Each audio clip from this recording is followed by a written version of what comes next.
Olá, sejam muito bem-vindos, sejam muito bem-vindas. Começa a partir de agora o seu podcast sindical, um produto do Núcleo de Comunicação Sindical, que é exibido a partir das 20 horas pelo nosso canal do YouTube. Então, fique com a gente, fique o convite e nos acompanhe através das nossas redes sociais. Eu sou Eliane Carnaval e trago como nosso convidado especial aqui para o nosso bate-papo de hoje o João Ricardo, que é um dos idealizadores aqui desse grande projeto aqui, que é o Núcleo de Comunicação Sindical. Vamos começar agora falando um pouquinho sobre, já estamos na metade do ano de 2026, vamos falar sobre perspectivas, desafios, sobre jornada de trabalho e muito mais. E para começar, João, eu gostaria de falar de uma grande importância aqui para os trabalhadores nesse ano de 2026, que é a questão da isenção do imposto para quem ganha até R$ 5.000.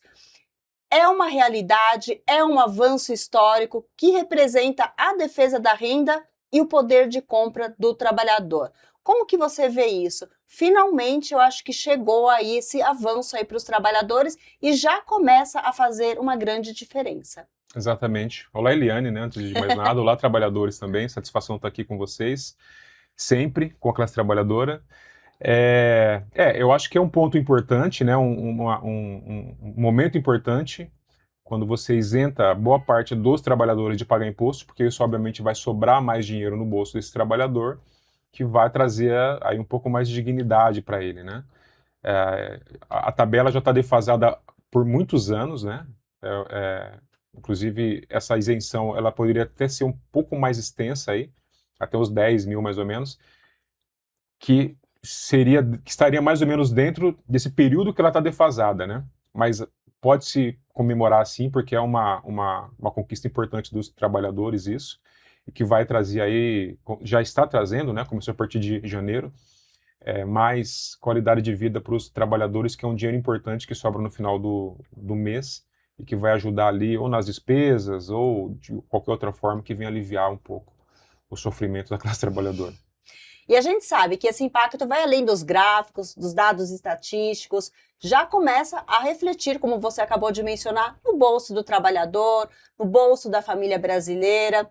E a gente sabe que são cerca de 15 milhões de brasileiros que estão sendo beneficiados através dessa isenção do imposto de renda para quem ganha até R$ 5.000. E o resultado já está aí. A gente sabe que são políticas como essa que acabam avançando para uma sociedade mais justa, mais igualitária. E posso dizer, é a justiça tributária chegando ao brasileiro. Mas claro que quando a gente fala sobre justiça tributária aqui no Brasil, ainda é muito o que se fazer. Mas é um começo. É um começo. Por que você acha que ainda não avançou aqui no Brasil? Você acha que falta vontade política, João? Só voltando um pouquinho em relação à isenção, realmente ainda está aquém do que a gente precisa, né? Essa isenção ela poderia ter uma escala maior, para uma renda maior, porque ela está muito desatualizada, né? Então ainda é um pequeno alívio, digamos, mas está muito aquém ainda do que poderia ser. A justiça social, eu entendo que a justiça social no Brasil ela começa antes pela justiça tributária, né? Porque a gente sabe que o país precisa arrecadar impostos para poder a máquina funcionar. Só que no Brasil se faz o trabalho focado em arrecadar impostos de quem ganha menos e arrecadar menos de quem ganha mais. O trabalho é o contrário. Em todos os países desenvolvidos do mundo, todos, sem exceção, é o contrário. Se você ganha mais, você paga mais. Se você ganha menos, você paga menos ou nem paga, né? E outro ponto importante é que no Brasil a tributação ela é sobre os produtos e não sobre a renda. Por isso que tudo é muito caro aqui, né? O alimento é caro, a roupa é cara, o serviço é caro, porque eles são além da tributação normal, tem a tributação estadual, municipal, é tributado de todas as formas possíveis, e a renda, ela não é tributada de forma correta e de forma justa, como nos países desenvolvidos. Então, o camarada que é rico, bilionário, ele paga praticamente nada de imposto. Enquanto o camarada que é pobre, trabalhador, ele paga imposto ou na fonte, que agora tem a isenção para quem ganha até 5 mil, ou naquilo que ele vai comprar, no produto, no serviço, no refrigerante, no almoço, enfim, no mercado.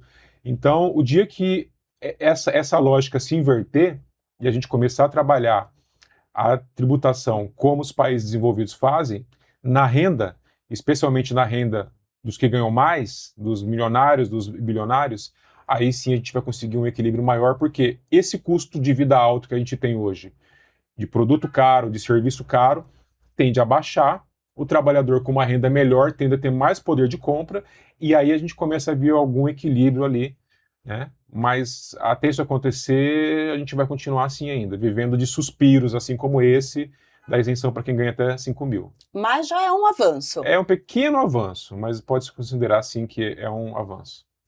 Vamos falar agora um pouquinho sobre o próximo passo, que é a qualidade de vida do trabalhador. Eu estou falando do fim da escala 6x1, uma realidade de milhões de trabalhadores, de mercados, de call center, ou até mesmo de outras profissões que a gente nem conhece, mas que exercem essa jornada exaustiva.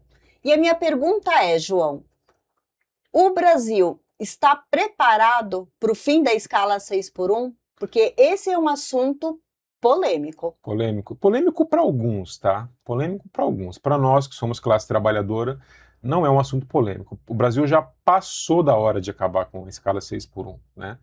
Essa escala está totalmente desatualizada do mundo moderno, inclusive. Então, eu acho que está mais do que preparado. E quando ela entrar em vigor, você pode ter certeza, me cobre daqui um ano. Não vai ter mudanças negativas no mercado, como alguns grandes empresários estão alegando aí. As mudanças serão positivas, porque eu tenho certeza que muita coisa vai ser melhor, não só para os trabalhadores, mas para as empresas que vão ter que adotar também, como a própria produtividade dos trabalhadores. Já existe relatos já de empresas que já estão trabalhando na escala 5x2 há muito mais tempo, e identificaram isso de forma clara. Menos atestado médico, menos falta, mais produtividade. No final, aumentou até a receita. Então, essa ideia, que tem um pouco de origem, quase não, uma origem escravocrata mesmo, de que trabalhador tem que trabalhar as duras penas e a qualquer custo, ela já caiu por terra, né, há muito tempo. E a classe trabalhadora também ela já entendeu isso também. Então, você trabalhar 5 dias e folgar 2 é dignidade, é humanidade para a classe trabalhadora. Então, já passou da hora, estamos mais que preparados para isso. E é uma realidade que hoje nem mesmo os jovens, a nova geração, quer. A gente, com tantas mudanças, transformações, é inadmissível a gente continuar com um sistema, como você falou. Exatamente. É uma escravidão. Quem trabalha, Moderno, né, sobre a jornada, a escala, né, 6x1, não tem qualidade de vida. Exatamente. E eu posso falar disso porque eu trabalhei por muitos anos, eu trabalhei em shopping na minha juventude aí, e trabalhava até sábado à noite. Então você imagina você trabalhar num shopping de segunda a sábado até 10 horas da noite, né? E ia encontrar a namorada, ficava uma hora com a namorada e ia para casa dormir. Tava destruído. Né? E o domingo não era para relaxar. Para lazer. Não, era para recuperar o físico para voltar à labuta na segunda-feira. E o descanso, ele não envolve só a questão física, envolve a questão mental também. Muito mais que isso, Exatamente, aliás. exatamente. Então a gente tem que ter lazer, tem que fazer por onde, né? Não é só chegar em casa e dormir. Não, pô, é ter um tempo para ter um tempo de qualidade com a família, seja com a esposa, com a namorada, com os filhos, né? O descanso envolve isso também. E numa escala 6x1 isso é impossível. Então 5x2 hoje, eu acho que é o mínimo. Né? Não estou dizendo nem que é o ideal, estou dizendo que é o mínimo para que a gente tenha mais qualidade de vida, a classe trabalhadora tenha mais qualidade de vida. Tendo mais qualidade de vida, tem menos atestado, tem menos afastamento, tem mais produtividade, fica bom para todo mundo, inclusive para quem emprega, né? Hoje talvez eles não entendam isso ou não queiram entender, mas lá na frente eles vão entender que já tem muitas empresas que já fazem isso e que já sentiram que realmente funciona. Tem algumas empresas que já estão aí com resultados. Sim, exatamente, resultados práticos, que é o trabalhador produzindo mais, né? Se ele produz mais, a empresa ela vai ganhar mais também por consequência, e já entendeu que o jogo é esse. E o que você falou, essa geração, essa geração mais jovem, que não é a nossa geração, eu me perco um pouco nessa questão de geração, acho que eu sou geração X, da década de 70 ali, né, Não me geração pergunte, X, eu preciso acho. perguntar aqui pro Vagninho aí, qual que é a dele? O Wagner já é dessa geração nova. Eles entenderam que precisa viver, gente. A nossa geração era uma geração muito mais preocupada em comer e sobreviver, né? Sim. A geração deles não. Existe vida além do trabalho. Exatamente. E eles batem o pé e falam, não, isso para mim não vai funcionar. E isso é revolucionário de alguma forma, né? Então a gente tem que entender também que a sociedade muda com frequência, está mudando, e essa nova geração não está disposta a fazer aquilo que a gente fazia lá atrás. E eles estão muito certos nisso, em relação a isso. Porque são atitudes como essa que geram mudanças. E a gente precisa de mudança. Inclusive, um dos fatores hoje da escassez da mão de obra, entre outros, é a questão da jornada de trabalho. Exatamente, exatamente. E quem não se adaptar vai ficar para trás ou vai ficar chorando no canto, amigo, porque não é que vai acontecer, isso já é uma realidade hoje. Muito difícil ela não passar. Então ela vai passar, a regra ela vai mudar, e você que é empresário, você vai ter que se adaptar, como sempre foi. E quem é empresário, quem tem contrata, né, quem gera emprego, sabe que como empresário, essas mudanças são inevitáveis. E você tem que se adaptar a elas. Agora, com coragem, né, com firmeza, com franqueza também com seus trabalhadores, para que essa mudança seja positiva para a sua empresa e para o seu negócio, que eu tenho certeza que vai ser, né? O trabalhador mais disposto, mais saudável, com mais saúde mental, ele vai produzir mais, inevitavelmente, né? Então eu tenho muita fé e muita certeza de que vai dar bom para todo mundo. Para todo mundo. Podemos dizer que quem é contra, aliás, o fim da escala 6x1, é contra a saúde, é contra a dignidade, é contra a justiça social? É contra os trabalhadores. Resumidamente é isso. Quem é contra o fim da escala 6x1 é contra os trabalhadores. E quem, via de regra, é fim a escala 6x1 é porque não vive ou não viveu a escala 6x1. Aliás, a escala de quem aprova tudo isso também é muito diferente da realidade do trabalhador. Exatamente. A escala de quem está em Brasília é 5, 3 2 por 5, 3 por 4, né? 3 por 4, olha lá ainda, né? Fora as faltas, né? Eu vi uma lista essa semana, eles faltam pra caramba, é absurdo. Mas aí tudo bem, né? Aí tudo bem, eles estão ganhando bem, recebendo nosso dinheiro, trabalham menos que a gente, mas querem que você trabalhe 6x1, porque o país precisa dos trabalhadores ali produzindo o tempo todo para que o país cresça. A que custo, né? Ao custo mental do trabalhador, a questão da saúde física dele? Não é assim que funciona. E não é só o Brasil, não. O mundo já entendeu isso, né? Então a gente está vivendo uma dinâmica, eu acho que de um mundo mesmo, muito interessante nos últimos anos, e envolve-se muito essa questão do trabalho mesmo. Tem países na Europa que já tem a escala 4x3, inclusive. Não é nem 5x2, é 4x3. Porque eles conseguiram entender de que é bom para todo mundo. Porque o ponto é, a escala 6x1 ela é boa para quem? Ela é boa para um grupo pequeno? Ela faz sentido para um grupo pequeno? Ela faz sentido para a grande maioria? Ora, a gente está numa democracia, não é assim que eles falam? Não tem que estar bom para todo mundo ou para a maioria? Então, a maioria é a classe trabalhadora. A maioria que produz é classe trabalhadora. A maioria que produz está aqui disposto, acorda cedo, leva 2, 3 horas para chegar no trabalho, mais 2, 3 horas para chegar para casa. Pega busão, busão lotado, metrô lotado, as condições a gente sabe como são. E quando chega algum benefício para ele, querem tirar, querem mexer. Ô, gente, pelo amor de Deus, né? Até nisso vocês querem ferrar a gente, mas a gente tem que se unir e entender que tem que partir da gente. Tanto que a escala 6x1 deu-se início com um jovem, que é o Rick Azevedo, que se elegeu vereador lá no Rio de Janeiro, fazendo vídeo atrás do balcão de farmácia. Então a mudança não vai... Nunca espere mudança de quem está te ferrando, amigo.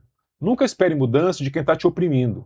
Então não vai ser o juiz, o mega empresário, o político famoso, o latifundiário, o banqueiro que vai te ajudar. Quem ajuda o trabalhador é o próprio trabalhador.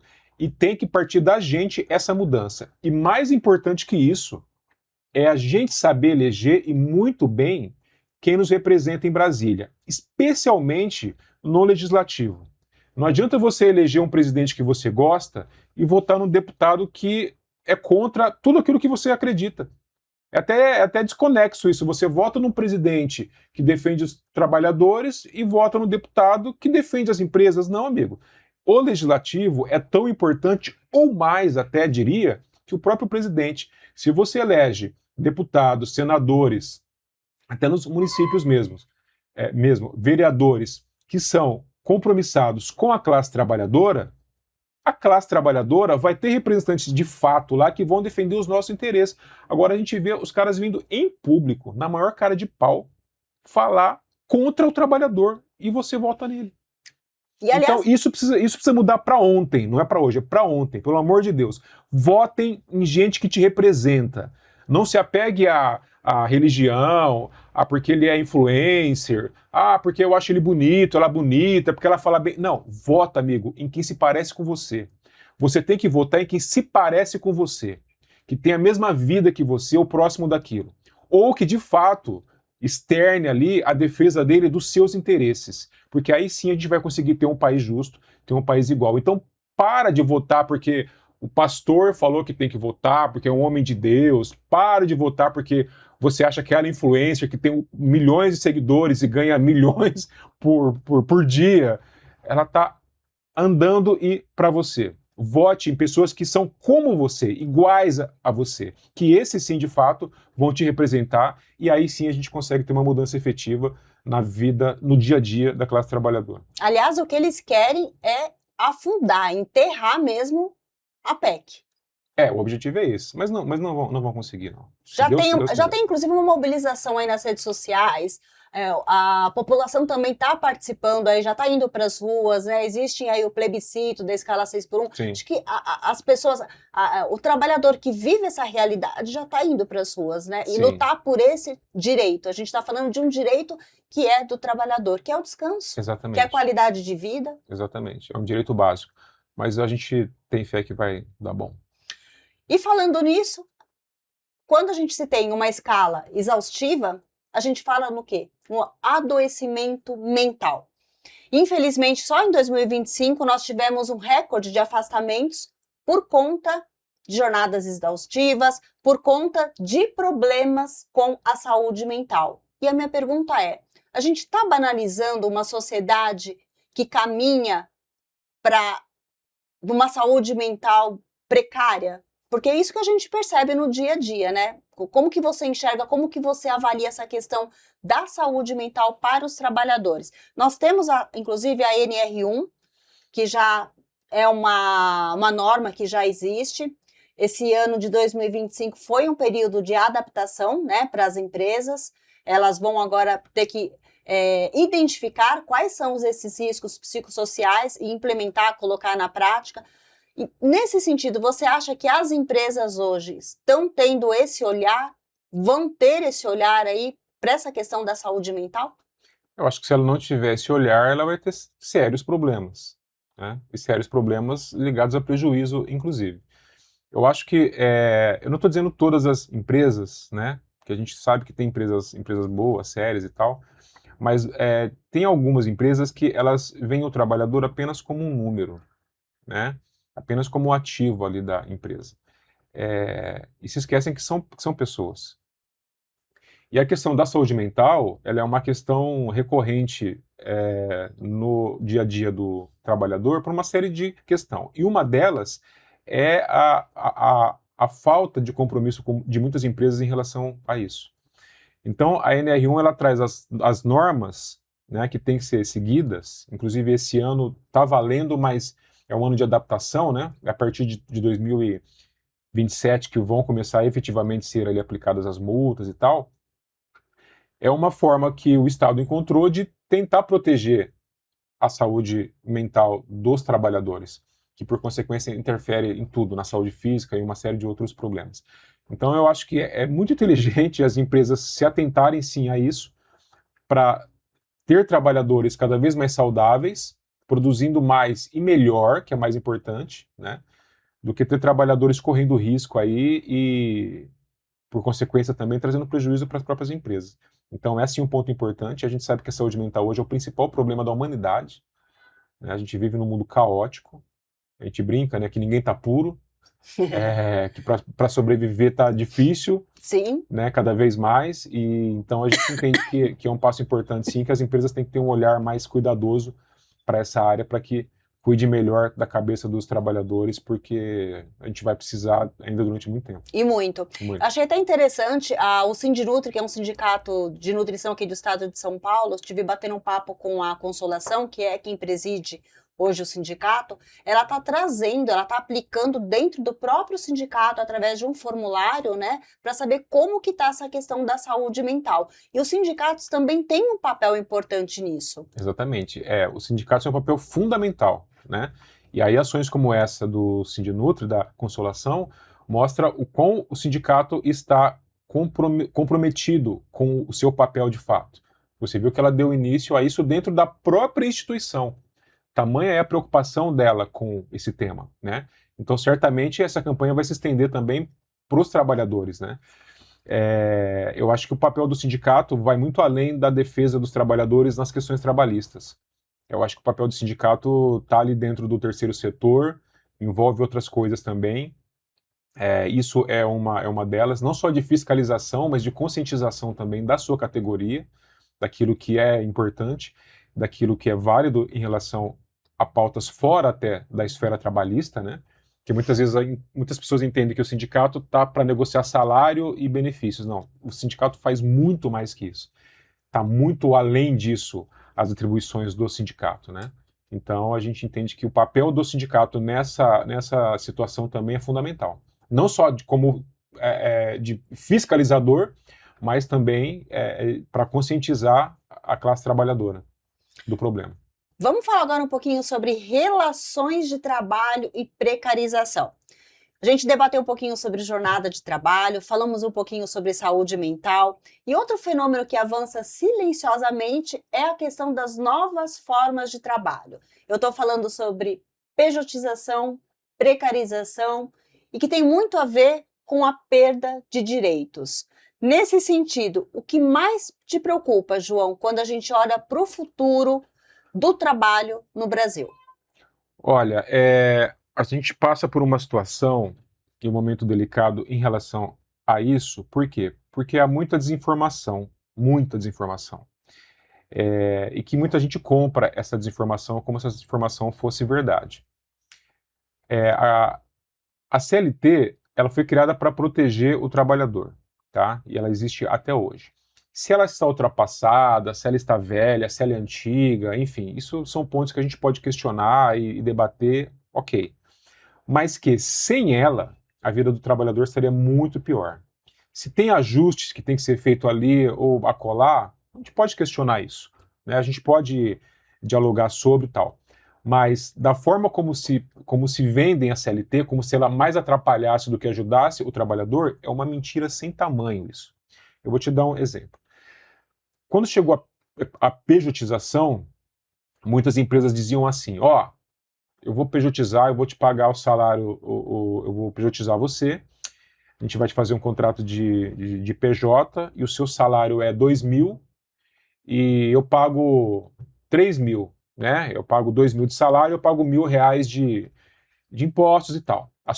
Você na minha folha de pagamento custa R$ 3.000, tá? Então eu vou te pagar R$ 3.000. O que eu te pagava na folha, eu vou te pagar aqui como PJ. Essa era a promessa deles. Ninguém faz isso. Seu salário é 2.000, eu vou te pagar 2.000. Mas espera lá, mas você falava que você pagava 3.000 e você ia me pagar os 3.000 e os 1.000 lá do PJ. Não, isso aqui não, tal. Então, é o canto da sereia, né? Muita gente caiu no canto da sereia. E vem caindo. Vem caindo, né? Então, até para ter um trabalho PJ, que é legal, né? Hoje é legal, você tem que ser honesto, correto e justo com o seu trabalhador, né? E não, para não dizer um palavrão aqui que eu não vou dizer, em respeito a todos os trabalhadores. Aos trabalhadores, mas a gente sabe, né? Um abraço, inclusive, para o pessoal das vagas VTN, mudou agora a página lá, que eles publicam umas vagas que você não acredita que a pessoa teve coragem de oferecer aquela vaga. Então, a pejotização, ela cria um problema, especialmente para os cargos de renda menor, de salário menor. Então, como que eu vou pejotizar uma cozinheira? Como que eu vou pejotizar uma merendeira? Como que eu vou pejotizar um porteiro? Né? Eu posso ter um contrato PJ com quem tem um ganho acima. E mesmo assim, honesto. Né? Em que você vai, de fato, entregar para ele todos os valores que você pagava na folha de pagamento. Mas na prática não é assim. Né? Na prática isso não acontece. E lá na frente, muita gente vai entender isso só depois. Por quê? Essa pessoa, malemar, ela vai recolher o INSS dela. Né? Lá na frente, ela vai ter problema com aposentadoria, com uma série de outros fatores que, estando dentro da CLT, ela não teria. Então, tudo isso tem que ser muito bem pensado.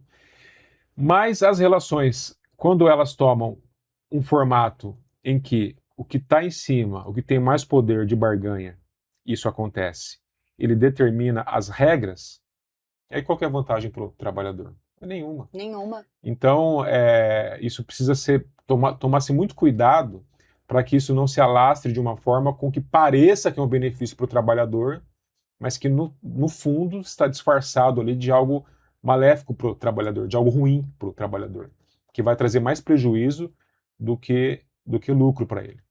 E neste contexto todo tem aí o papel dos sindicatos. Você acha que com todas essas mudanças, com as relações aí de trabalho, essas novas relações de trabalho, o sindicalismo, ele ainda se faz necessário? Você acha que ele perdeu a relevância? Porque tanta gente ainda desacredita no sindicalismo. O sindicalismo, ele se faz necessário e ele não perdeu a relevância, ele não perdeu a importância, ele perdeu aparentemente a relevância, mas ele se faz muito necessário e é fundamental. E por que ele aparentemente perdeu a relevância? Porque nos últimos anos ele deixou de se comunicar com a sua base, ou se comunicando muito mal. Né? Hoje é comum a gente ver o trabalhador ele abrir mão do sindicato ou fazer carta de oposição, alegando que com ou sem sindicato é a mesma coisa. Por isso que ele faz isso, e não é. Muitos trabalhadores, para não dizer a maioria, hoje acham que o reajuste salarial, o benefício da cesta básica, o benefício do convênio médico, do vale-refeição, ele vai ter com ou sem sindicato, que é um ledo engano. Essas conquistas são do sindicato, que todo ano, inclusive, precisa essas conquistas todos os anos, ele precisa novamente negociar com o patrão. Né? Não são garantias. Elas são garantidas ali do período de um ano, no período que vale a convenção ou acordo coletivo. Passou disso, tem que ser renovadas anualmente. E muito trabalhador ele não entende isso. Né? Então, o trabalho do sindicato ele não é visto. Você acha que falta comunicação aí? Aí sim, aí passa muito pela comunicação. Obviamente que a gente tem que entender também que existe uma estrutura de comunicação contra os sindicatos, né? Da grande mídia, enfim, que tudo que for falar de sindicato é sempre para desconstruir o papel do sindicato e passar a ideia de que ele é irrelevante. Né? Então a gente sabe que isso é diariamente. Mas o sindicato não pode ficar parado por conta disso. Muito pelo contrário, ele tem que contra-atacar. Né? E contra-atacar com constância, mostrando que o trabalho que ele faz é um trabalho efetivo e mostrando o trabalho. Né? Não basta parecer ser bom, ser bom, tem que parecer também, tem que aparecer também. Então nisso o sindicato falha. Mas a gente entende que muitos sindicatos já estão tomando para si que essa mudança é urgente. E a gente já vê muitos sindicatos fazendo muito trabalho bom de comunicação. Aí. A linguagem está mudando. Exatamente. Aliás, a gente vive, né, um mundo de hoje, um mundo mais conectado, um mundo mais nas redes sociais. Exatamente. Na tua opinião, você que trabalha também com comunicação digital, com marketing digital, assessoria também, né, para os sindicatos, como que você vê essa questão? Hoje estar fora das redes é um risco? Quem não se comunica se trumbica? Como que você vê essa questão aí? Não existe a menor possibilidade de você estar fora das redes hoje. Se você não só um sindicato como qualquer outra empresa, pessoa, não existe. As redes sociais hoje é o novo chão de fábrica. E se você não soubesse comunicar com a sua base, nesse chão de fábrica digital, digamos, você está perdido. Então, não há a menor possibilidade. O que às vezes a gente percebe é que alguns sindicatos têm um pouco de medo de se expor. Ou por comodismo, ou por medo mesmo de não querer se expor ali, e faz até um bom trabalho, mas não expõe aquele bom trabalho. Acabou isso, amigo. Você tem que se expor sim. O sindicalista tem que se expor, o sindicato tem que se expor, tem que dar cara a tapa. Tem que mostrar o trabalho para quem é da sua base e para quem não é também. Porque, olha, o Ministério Público do Trabalho olha para o seu sindicato, a classe trabalhadora olha para o seu sindicato, as empresas olham para o seu sindicato. E quando eles olharem para o seu sindicato, eles têm que enxergar o quê? Que é um sindicato atuante, que é um sindicato moderno, que é um sindicato comprometido com a sua classe trabalhadora. Isso tudo traz o quê? Traz representatividade, reforça a representatividade dos sindicatos nas negociações, junto ao Ministério do Trabalho, né? Junto às necessidades da classe trabalhadora como um todo, traz mais autoridade para o sindicato. Então ficar ali, fazer o trabalho, mas ficar ali escondido e não mostrar o trabalho que está sendo feito é um erro crasso, isso não pode acontecer. E daqui para frente, mais ainda, tem que se expor, tem que dar cara a tapa, não pode ter medo. Ah, mas e os haters? Faz parte do processo. O hater ajuda a dar engajamento. Bora trazer hater também. O que mais engaja hoje nas redes? Hater, né? A verdade, a polêmica? É, exatamente. E sempre, aí você entrou no ponto. E sempre trabalhar com a verdade. Com a verdade. Tá? De várias formas, de várias estratégias, mas sempre com a verdade, né? Não usar o mesmo expediente que a extrema-direita usa, que é inventar um monte de mentira, um monte de fake news, eles têm fábricas disso, né? E convencer as pessoas induzindo ao erro. Não, o papel do sindicato é fazer o trabalho sério e sempre voltado e focado na verdade. Vamos falar agora um pouquinho sobre um ano muito importante aqui para todos os trabalhadores, que é a questão da eleição. Estamos no ano eleitoral. Como que você vê essa questão? Você acha que hoje o brasileiro ele está mais conectado com a política? Como que você vê essa relação do brasileiro com a política de hoje? O brasileiro está mais conectado, eu acho que não é com a política, ele está mais conectado com os políticos. E aí que eu acho que entra um problema. Porque quando você está conectado com a política, no sentido macro da coisa, você consegue entender ali como é que as coisas funcionam, você começa a entender política, de fato, né? O jogo de tabuleiro ali. Agora, quando você está conectado com políticos, com a pessoa física daquele político, e você é cego naquele político, né? O que aquele político fala é lei, não importa a bobagem que ele fala, você sempre vai justificar aquilo, você está conectado com uma pessoa, você personificou a política em uma pessoa. Aí eu acho que a gente tem um problema, que eu acho que é o problema que a gente enfrenta no Brasil hoje, né? Que é essa divisão até de famílias. O mundo muito polarizado, né? Muito, muito. O dia que as pessoas elas entenderem de política, de fato, entender que o seu amiguinho que você adora lá, que faz videozinho de fundo preto, na verdade não tem um projeto de lei aprovado e o que ele lança lá, o trabalho dele na Câmara é inútil, a não ser fazer vídeo, enganar pessoas, nisso ele é muito bom, né? Ou então o outro que faz promessas, promessas, promessas, promessas e chega lá não faz nada, não cumpre nada, aí você vai entender o seguinte, que se eu votei no camarada A e esse camarada não fez aquilo que ele prometeu em campanha, na próxima eleição eu vou votar em camarada B. Eu não vou votar em no mesmo camarada A, né?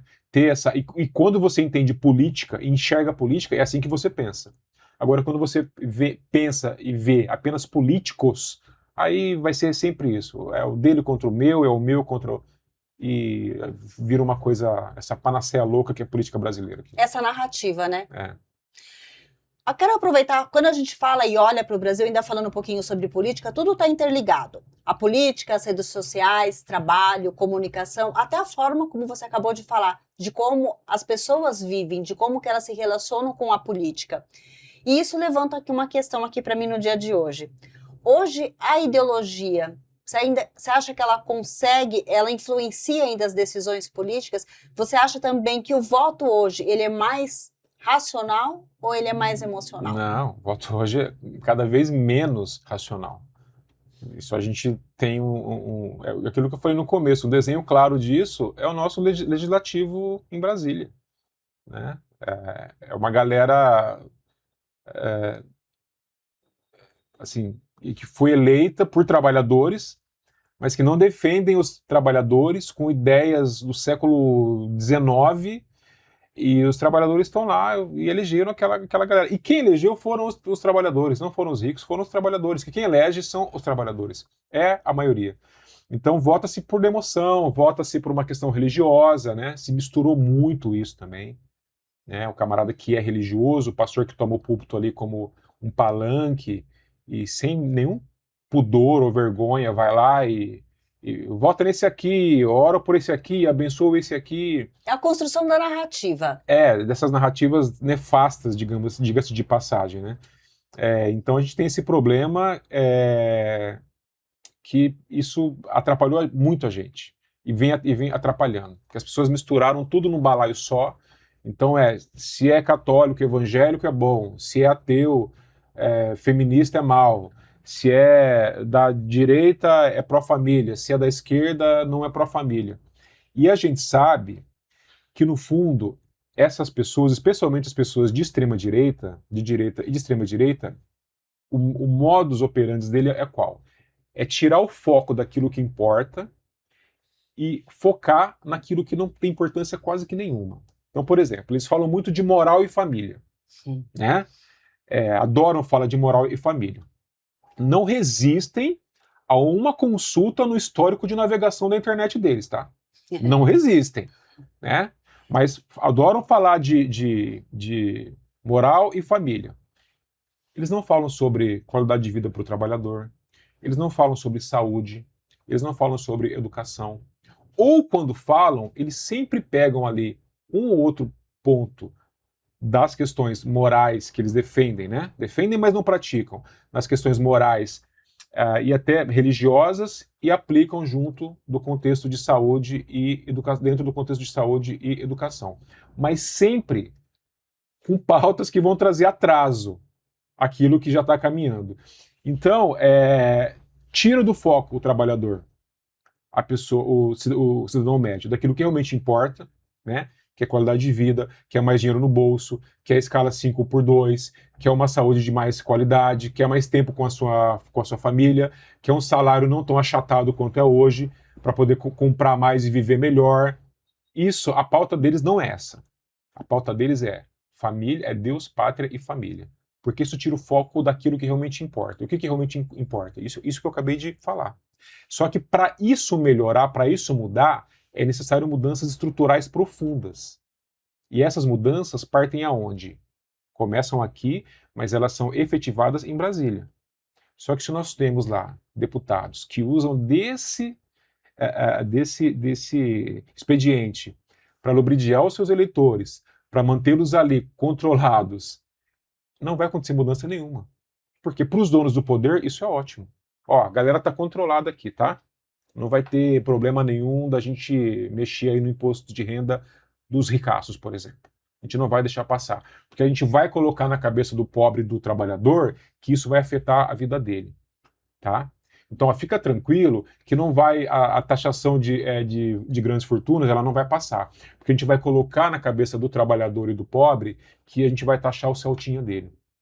Tá bom? Ó, fica tranquilo que não vai passar o imposto sobre lucros e dividendos dos bilionários, dos banqueiros, porque a gente vai colocar na cabeça da classe média que ela vai ser afetada, tá? Que o renegade dela financiado em 36 meses vai ser taxado também, né? Ora, a gente não vai deixar que a herança tenha uma taxação maior, porque a gente vai colocar na cabeça do tiozinho, da tiazinha que tem 2 apartamentos, ou um apartamento só, que quando ele morrer não vai poder ficar para o filho dele, que o governo vai tomar. É isso que eles constroem, entendeu? E isso consegue controlar muita gente. O cidadão médio, ele cai nessa, né? Então, mas por quê? Porque se personifica no político, e não na política. Então, quando ele começa a entender isso, de fato, eu espero que um dia entenda, aí a gente consegue ver mudanças estruturais que possa realmente, de fato, fazer a diferença na vida do trabalhador e da classe média também. E dá para ser neutro? Não Nos dá dias para de ser hoje? neutro. Não, não, não, não. Neutro é shampoo, né? Já diria o ditado. Não dá para ser neutro. Essa é boa. Na verdade, ó, você sabe que eu tenho origem evangélica, né? Eu não sou mais, mas eu fui evangélico por 20 e poucos anos. Acho que pouco mais da metade da minha vida eu fui evangélico. Hoje não sou mais. Mas tem uma passagem, se não me engano, é em Apocalipse, que fala o seguinte: porque você é morno, você não é quente e nem frio, você é morno, eu vomitar-te-ei da minha boca. Eu não sei se Deus falou isso, eu não lembro agora, que faz muitos anos, faz 2 décadas quase que eu não frequento a igreja mais. Mas eu sempre achei interessante isso, e é exatamente isso, é o meio termo. Você não é nem aqui nem aqui, você está em cima do muro. Não, em cima do muro não existe. Você vai me desculpar.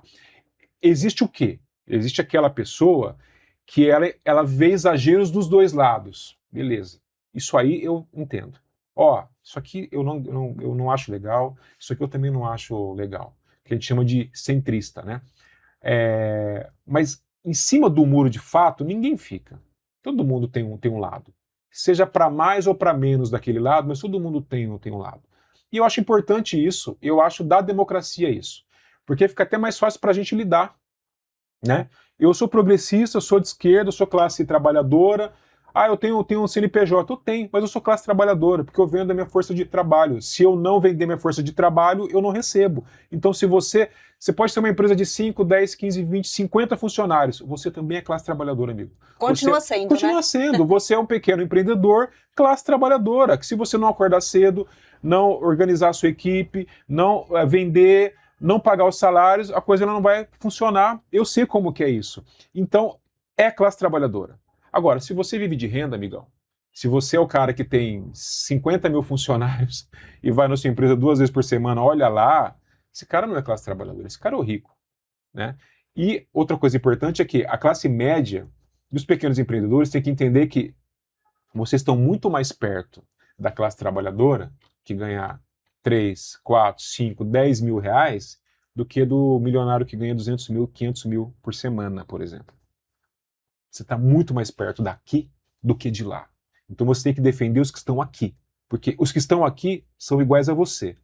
O dia que a gente tiver essa consciência de classe, literalmente falando, eu acho que vai se tornar um divisor de águas na vida de muita gente. Que eu acho que muita gente da classe média, especialmente, ela sonha em ser rica, mesmo sabendo que no fundo ela nunca vai ser. Ah, João, mas isso é pessimismo e negativismo? Não, isso é realidade, amigo. A gente tem que trabalhar com realidade e com os fatos, tá? Com regra, não com exceção. Eu não estou dizendo que um pobre não pode ficar rico. Pode, acontece. A gente vê por aí. Ou classe média. Não, pode acontecer. Mas isso é exceção. E a gente trabalha, quando se trata de política, principalmente política pública, tem que se trabalhar com a regra, não com a exceção. A exceção deixa para ele receber os louros dele lá, a glória dele lá. A regra é aqui. Como é que a regra funciona? Assim. Então é com base nela que a gente tem que trabalhar. Então, a identidade, você saber quem você é e a classe que você pertence, que a grande maioria é a classe trabalhadora, mesmo quem acha que não é, mesmo quem é médico, advogado, engenheiro, que acha que está no nível acima, é classe trabalhadora, tudo classe trabalhadora. Mesmo você que tem um pequeno empreendimento, seja uma padaria, um restaurante, uma loja, emprega 5, 10, 15, 50 pessoas, você é classe trabalhadora. Entenda isso. A gente está junto no mesmo barco aqui. E a gente quer crescer junto. Eu quero que o Brasil prospere e abra mais empresas, se reindustrialize, que tenha mais fábricas, mais indústrias. É o meu desejo isso. Que isso aconteça assim de forma como acontece na China, por exemplo. Mas que todos consigam repartir ou fazer parte da fatia, não só um grupo pequeno. Esse é o desejo de nós, progressistas de esquerda, raiz como eu, né? Eu sou raiz, eu não sou... A minha esquerda não é muito fofinha, não. Mas esse é o nosso desejo, que as pessoas tenham mais dignidade, né? E a gente espera isso de forma utópica muitas vezes, mas não pode perder a esperança também. Para encerrar, vamos para o nosso bate-bola aí, resposta de uma frase aí. O maior problema do Brasil hoje é? Uma frase, é isso? Uma resposta de uma frase. O maior frase. problema do Brasil hoje é falta de consciência de classe. Comunicação hoje é? Fundamental. O trabalhador precisa entender que Ele merece mais. quem não se posiciona nos dias de hoje. Perde relevância. João, gostaria de agradecer aqui a sua participação aqui mais uma Tamo vez. junto Tamo sempre. junto. Queria que você deixasse também as suas considerações finais aí para os trabalhadores e trabalhadoras que nos acompanham aí através das nossas redes sociais. Bom, queria dizer a todos vocês, trabalhadores, classe trabalhadora, como eu, como nós, né, em que a nossa luta tem que ser constante, será constante. O Brasil é um país magnífico no que diz respeito a não só belezas naturais, que isso não se discute, mas as pessoas mesmo. Eu sou, como diria Ariano Suassuna, de quem eu sou fã. Eu sou um realista esperançoso em se tratando de Brasil, né? Eu tenho certeza que em algum momento a gente vai dar certo. Em algum momento vai haver aqui um despertar aqui de classe, de onde cada um pertence e a que veio, e a gente vai unir forças para lutar junto e vencer junto e tornar esse país aqui maior e melhor do que ele é e do que ele merece. E para quem merece, que somos nós, classe trabalhadora, que carregamos esse país literalmente nas costas. Tamo junto. Para encerrar, então, eu vou fazer aqui um fechamento, vou ler aqui para vocês, que eu achei bem interessante. O Brasil vive hoje um momento de transição no trabalho, na renda e principalmente nas relações laborais. Entre avanços, disputas políticas, mudanças estruturais, a pergunta central permanece: que tipo de trabalho queremos para o nosso futuro? Essa é a nossa reflexão de hoje. Uma boa noite para todos vocês e até a próxima, se Deus quiser. Até lá. Até lá.